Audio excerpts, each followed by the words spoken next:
कोशिश की है कि वो कम्युनिकेट हो सके आपसे। पहले एक सिंधी की एक नज़म, कुन्या में कैफ वारो, कुन्या में कैफ वारो रूमीअ जो रक़्स आहे, कुन्या में कैफ वारो रूमीअ जो रक़्स आहे, हिन दिल कलंदरीअ में दम दम धमाल आहे। कुन्या में कैफ वारो रूमीअ जो रक़्स आहे, हिन दिल कलंदरीअ में दम दम धमाल आहे, हिन पट खे विछाए वेढ़े सघां थो आऊं, हिन पट खे विछाए वेढ़े सघां थो आऊं, हर ख़्याल जी खुदाई खेड़े सघां थो आऊं, मिट्टीअ मां हर को माण्हू मेड़े सघां थो आऊं, आवाज़ जे उथण जी कैफ़ियत कमाल आहे, हिन दिल कलंदरीअ में दम दम धमाल आहे।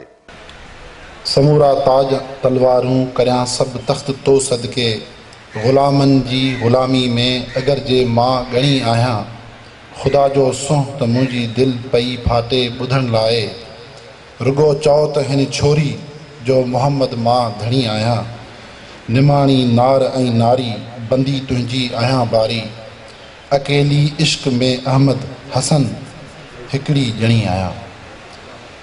हसन दर्स असांजे इन्हनि सीनियर दोस्तनि ऐं सभिनी ॿियनि कंटेम्पररी जिन हसन साहब खे तमामु वेझे खां ॾिठो, उन्हनि ॻाल्हायो आहे। ऐं सम्झां थो त माण्हू कॾहिं कॾहिं ज़िंदगी जे हिकिड़े अहिड़े स्टेज ते ईंदो आहे जो उहो माण्हू जे लाइ टर्निंग पॉइंट हूंदी आहे। मुंहिंजी हींअर उमिरि 43 इयर्स आहे। 17 जून ते मुंहिंजी बर्थडे हुई ऐं हसन दर्स जी वफ़ात 16 जून ते थी, ऐं उन राति चंड ग्रहण बि हो। ऐं कॾहिं कॾहिं चवंदा आहिनि त सिंध में सवण वठंदा आहिनि, ऐं कॾहिं कॾहिं के अहिड़ियूं इशारा ऐं निशानियूं हूंदियूं आहिनि जेके हिकिड़नि ख़ासि इवेंट्स खे हमेशह लाइ यादि रखाए छॾींदियूं आहिनि।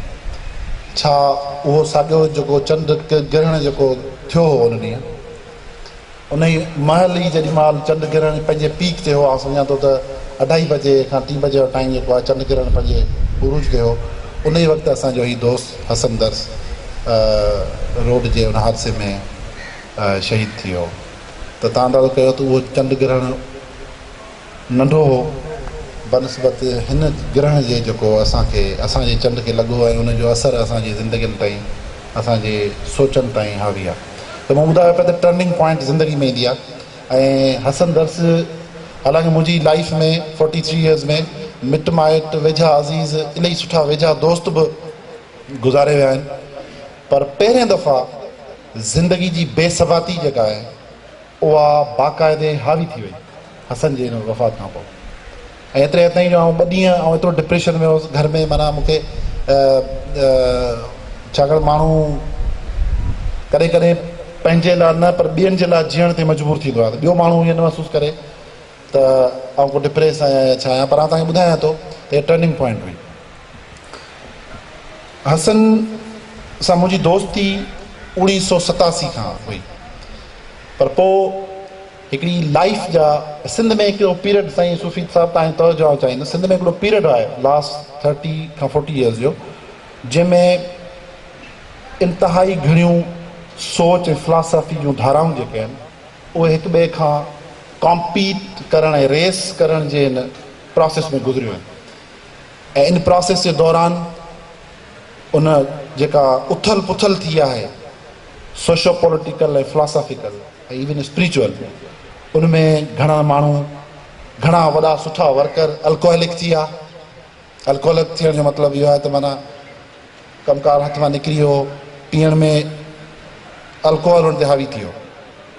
घणा अहिड़ा दोस्त हुआ जिन ख़ुदकुशियूं करे छॾियूं, घणा अहिड़ा माण्हू हुआ जिन रस्तो चेंज कयो ऐं उन रस्ते तरफ़ वञणु अख़्तियार कयूं, जितां ज़िंदगी सां कंप्रोमाइज़ करे माण्हू फ़िलहाल वक़्त जी घड़ी जेका आहे उनखे कटे। उन प्रोसेस जो हिकिड़ो वॾो शाहिद ऐं वॾो एक्टिविस्ट जेको हो उहो हसन दर्स हो। ऐं मूंखे तव्हां इहा इजाज़त ॾियो त इहो हुन तां पर्दो खणा, छाकाणि त शायदि आउं इहो क्लेम करण जो हक़ रखां थो त लास्ट 4 सालनि में हसन दर्स जो वॾे में वॾो हमराज़ आउं हुउसि। 2008 में जॾहिं असांजी अर्ली 2008 में दोस्ती जी निशाते सानिया थी, असांजो वरी तजदीद अहद थियो